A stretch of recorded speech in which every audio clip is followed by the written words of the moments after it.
Thank you क्यों? आपने मेरी बात मान ली इसीलिए। ओह, मैंने आपके कहने पर सूट पहना इसलिए थैंक यू बोल रहे हैं? हाँ हाँ, आप ये ड्रेस में बहुत सुंदर लग रही हो। Thank you. चलो हम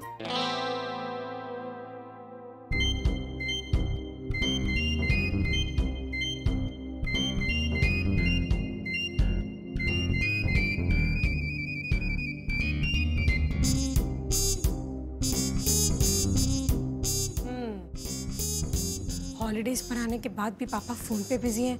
आप लोगों को बिल्कुल अच्छा नहीं लग रहा ना? मुझे भी नहीं अच्छा लग रहा। आप क्या करें? कुछ तो करना पड़ेगा। मैं आपके पापा से बात करती हूँ, आप लोग मेरा साथ देना।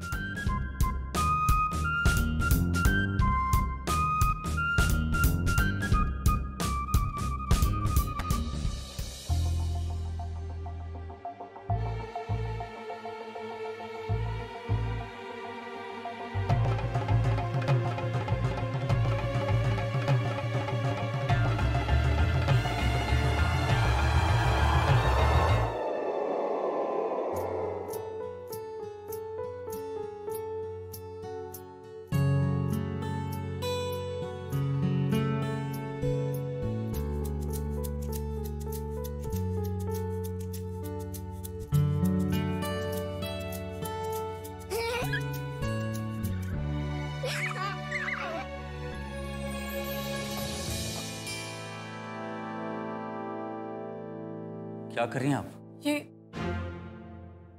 ये तो मैं आपसे पूछना चाहती हूँ कि आप ये क्या कर रहे हैं? बहुत गलत बात है। मैंने क्या किया? जब से हम यहाँ आए आप बस अपने फोन पे बिजी हैं, अपने फाइल्स में बिजी हैं। ये बहुत गलत बात है यश जी। बस फोन में बिजी है। वही तो, ऐसे थोड़ी ना होता है। आप ये फोन मुझे दीजिए।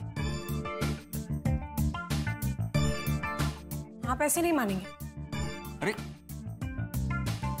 मैं भी आपका फोन ऑफ कर देती हूँ। बस। फोन क्यों ऑफ कर दिया? आरती जी, ये क्या तरीका है? यही तरीका है। हम सब यहाँ छुट्टियां बिताने आए हैं। देखिए, उनकी शक्लों की तरफ देखिए, सब बेचारे कितने उदास बैठे हैं। और आप हैं कि बिजनेस कॉल और फाइल्स और काम और ये और वो, ऐसे थोड़ी ना होता है यश जी। देखिए आरती जी, एक इम्पोर्टेंट काम था इसीलिए मैं फोन पे बिजी था। दीजिए मेरा फोन, मुझे एक बिजनेस कॉल करनी है। ठीक है, आप तो समझने से रहे। मैंने आपका फोन ऑन कर दिया है। ले लीजिए अपना फोन वापस और रहिए बिजी अपने फोन कॉल्स और फाइल्स में। मैं बच्चों को लेकर भोपाल जा रही हूँ। हमें नहीं रहना यहाँ पे, बोर हो रहे हैं। इससे अच्छा तो हम भोपाल में थे। हाँ चलो बच्चों। आरती जी मेरी बात तो सुनिए। नहीं अजय, आपने हमें बहुत अपसेट किया है। हाँ यश जी, आपने हमें बहुत अपसेट किया है। आरती जी नहीं अजय, हम नहीं रुकेंगे। हम वापस जा रहे हैं। हम वापस जा रहे हैं।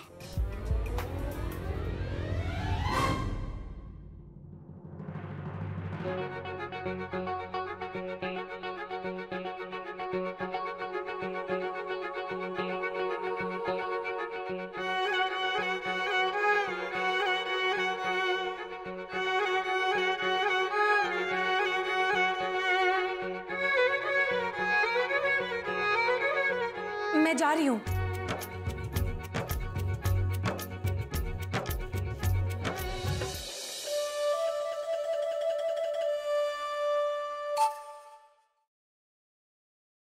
आरती जी, बताओ क्या अंधेरों में यूं कट रही थी जिंदगी कैसी, मगर अब है जिंदगी में मेरी रोशनी एक जिंदगी जैसी। उन राहों पर चल देंगे हम, आप राहें जो दिखलाए हमें, हर उलझन को सुलझाए कसक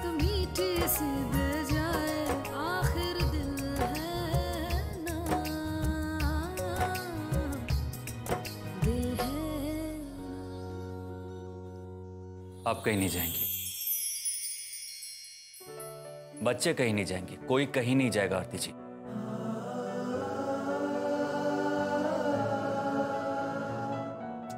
I am sorry Aarti ji.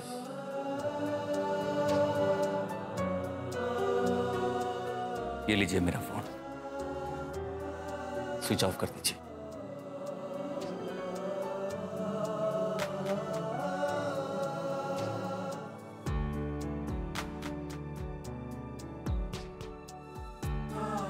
Thank you Yash ji. मैं बच्चों को मना कराता हूं।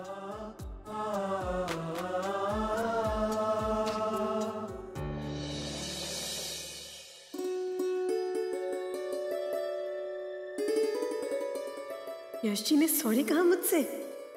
वाह, अवरी की दादी जी का फॉर्मूला तो सच में कमाल का है। मेरे मौनी बाबा पर भी असर दिखा दिया उसने।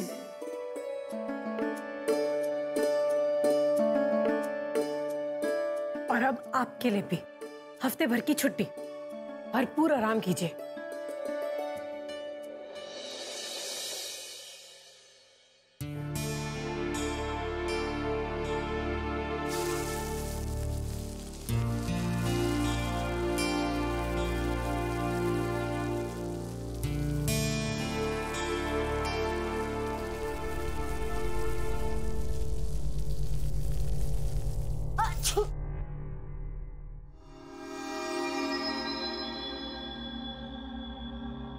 देखा, मेरा कहा हुआ सच निकला ना।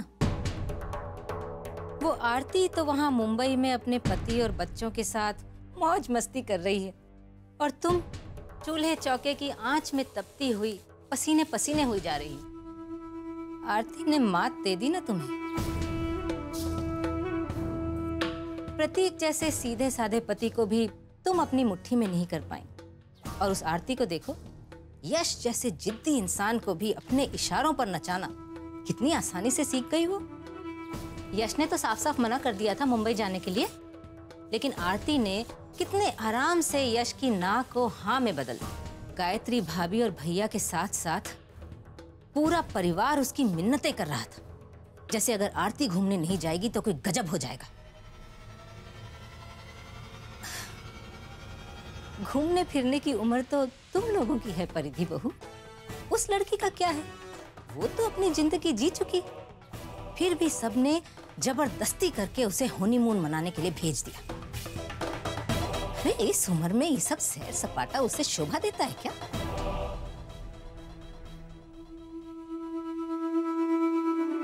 इसीलिए मैं कहती हूँ परिधि बहू कि अपने पति को वश में करना सीख लो,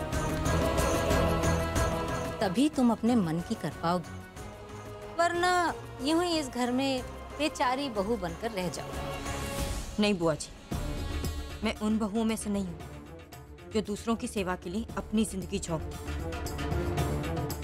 अपनी किस्मत को बदलने की ताकत रखती हूँ। यही फर्क है मुझ में और आरती भाभी में। अपना हक मैं भीख में नहीं मांगूंगी।